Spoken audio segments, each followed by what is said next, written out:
Сәлам дуслар, Татар эстрадасының яңалыкларын көткән идегезме? Мин Лилия сезгә аларны алып килдем. Димәк, башлыйбыз.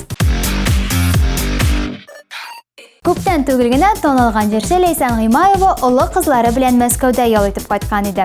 Хәзер исә алар кабат ял итәргә барырга җыена. Тик бу юлы Ләйсән ире Булат һәм кечкенә Зәйнәп белән барачак. Алар Анапа шәһәрендә 4-5 көн булачак. Булат сер итеп кенә бу ялга бушка баруларын әйтте. Артистларыбыз биредә мастер-класслар биреп, эшләргә дә өлгерәчәк. Матур яллары сезгә. Мактау тактасы проектым яңа сезонда яңа артистлар белән булачак. Сез аларга булган комментарийларыгызны Рамил Әймәтдиновның директына юллый аласыз. Данир Сабиров, Айваз Садыров, Чәчкә, Ланыш Нигъмәтҗанова, Гөлназ Сәфәрова һәм башкалар да булачак биредә. Мактау тактасы турында тулырак мәгълүматны сез Рамил Әймәтдиновның Instagram аккаунтында карый аласыз. Интернет челтәрендә күптән инде Әпипә киносы турында мәгълүмат йөри. Татар эстрадасы артистлары катнашуындагы әлеге кино премьерасына санаулы көннәр генә калып бара.